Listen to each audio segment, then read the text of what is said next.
Cut చేసాం కదండి, ఆ లైనింగ్ ని క్లాత్ మీద ఎలా పరిచి కట్ చేయాలో చూపిస్తాను. బ్లౌజ్ మీద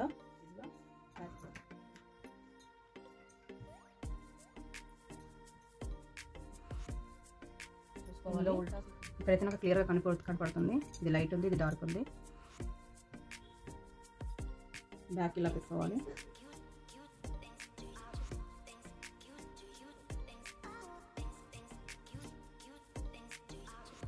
కొంచెం జారిపోతూ ఉంటుందండి, చూసుకొని మరీ కట్ చేయండి. ఇలా లోపలికి వెళ్ళిపోయింది అనుకోండి, మనం ఒకవేళ చూసుకోకుండా ఉండి క్లాత్ వెనకది తక్కువ అయిపోతుందండి.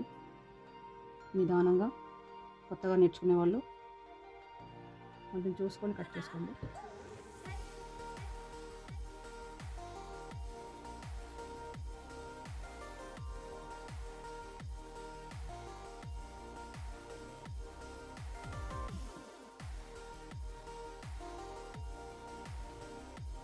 ఫ్రంట్ అలా వేసుకోవాలి. హ్యాండ్స్ చూడండి, ఇందాక నేను ఫోర్త్ చెప్పాను కదండి, 4 ఫోల్డింగ్లో ఇలా ఫోల్డింగ్ చేసి హ్యాండ్స్ వేసుకోవాలి.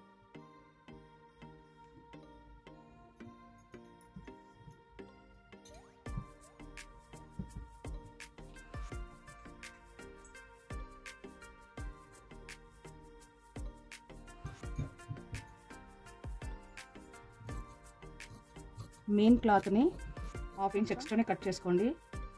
లోపలికి యాజ్ ఇట్ ఈజ్గా దీనికి సమానంగా అంటూ కట్ చేయకూడదు, ఎందుకంటే కటింగ్లోనే శారీస్ లోపలికి క్లాత్ ఉంటుంది, మనం ఎక్కువనే కట్ చేసుకోవాలి.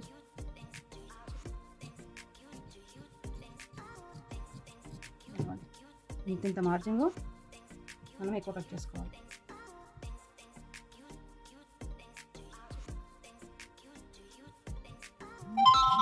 ఇదే టైప్లో అన్నీ మనం ఇలాగే వేసుకొని కటింగ్ చేసుకోవాలి.